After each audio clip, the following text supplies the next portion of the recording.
quand vous regardez tout ça, c'est lié à l'élection. Il y a des bruits qui couraient, hein. Enfin ici des rumeurs, mais je n'y avais jamais cru qu'on essaierait de m'écarter d'une manière ou d'une autre des élections. Enfin, beaucoup de gens le disaient dans le milieu du football, mais je ne voyais pas ce que j'avais fait, ce qu'on me reprochait. C'est pas du tout de l'ingérence, mais on m'avait juste interpellé pour me dire qu'il fallait faire attention. Et d'ailleurs, quand vous regardez la première suspension qui était de 3 mois, disons, elle était un peu calquée sur le calendrier des élections. Enfin, c'était pour m'empêcher d'aller aux élections puisque les élections devaient avoir lieu initialement en octobre et ma suspension devait prendre fin au mois de novembre.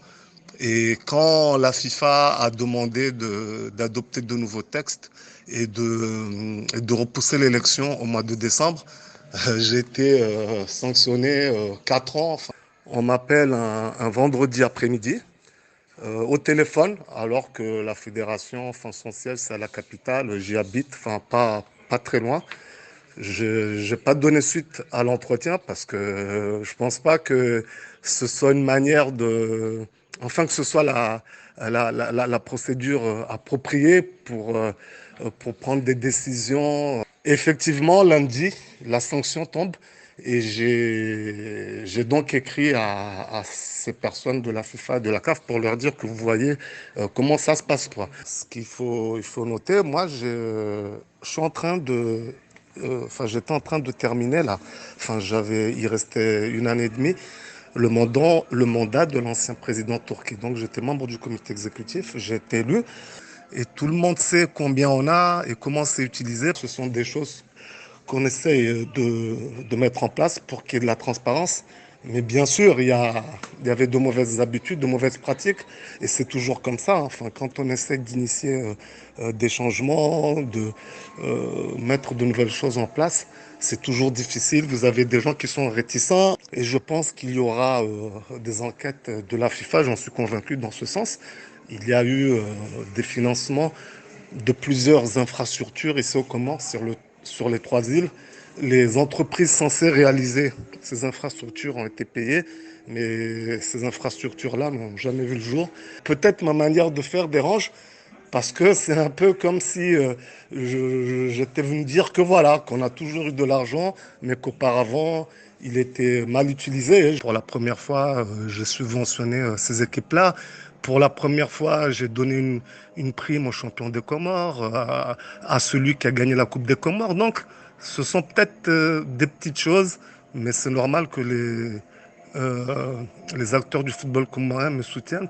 La délégation conjointe FIFA-CAF a rencontré plusieurs acteurs du football comorien qui ont justement insisté sur les forfaits, sur les détournements et sur l'appui financier de la FIFA qui n'a pas donné les résultats escomptés, puisque comme je vous ai expliqué, les infrastructures en question n'ont jamais vu le jour. Et surtout, en fait, je n'ai même pas été le premier à l'avoir demandé, parce que la première fois que cette affaire a été évoquée, elle l'a été, j'étais absent des Comores, j'étais à Madagascar, et ce sont des dirigeants de clubs qui en ont parlé à un responsable de la FIFA qui était en mission aux Comores, qui a fait un rapport. Et bien sûr, moi, par la suite, j'ai appuyé, je dirais pas, je ne parlerai pas de dénonciation, mais j'ai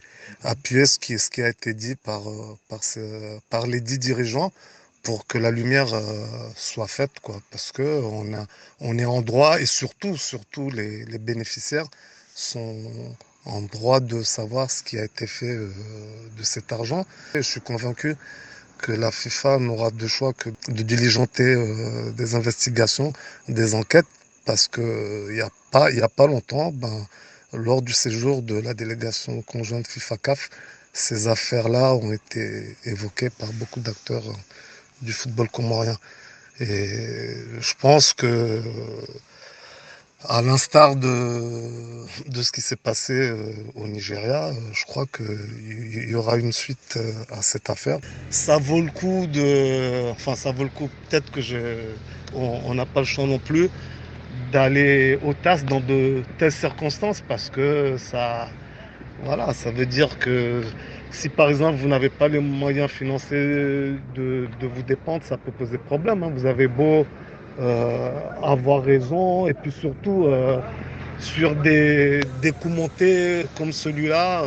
Alors bien sûr, j'aimerais me représenter, ne serait-ce que pour défendre, défendre mon bilan, même si c'est un bilan qui court sur une courte période, mais voilà, il y a quand même des choses qui ont été faites, qui ont été initiées. Et puis surtout, je pense que ça donne aussi la possibilité aux acteurs du football comorien de se prononcer, hein, sur les activités que j'essaie de mettre en place.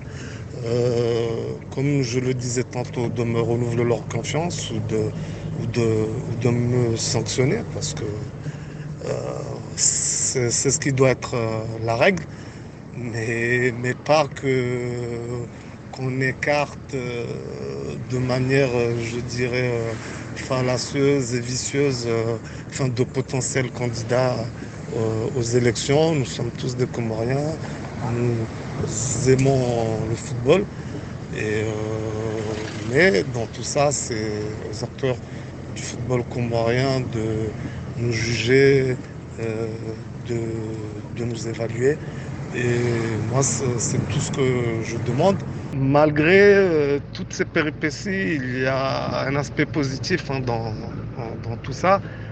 C'est que, bon, enfin, certaines personnes, notamment certains membres du comité exécutif, avaient pour but de m'empêcher d'aller aux élections, certes, mais ils ont oublié que ça pouvait aussi se retourner contre eux et qu'il pouvait y avoir quelque chose de positif pour moi, puisque beaucoup d'acteurs du football comorien me manifestent leur soutien à travers les réseaux sociaux. Je reçois des appels tous les jours de personnes que je connaissais même pas.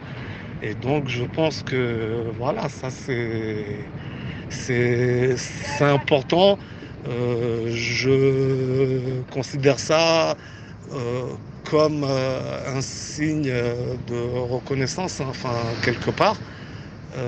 Et donc ça me réconforte et ça me conforte dans l'idée que voilà, il faut se battre pour le développement du football comorien, parce que les Comoriens aiment beaucoup ce sport, et surtout ils ont tous compris que c'est un sport qui pouvait nous donner de la visibilité et qui pouvait contribuer à la promotion du pays. Voilà.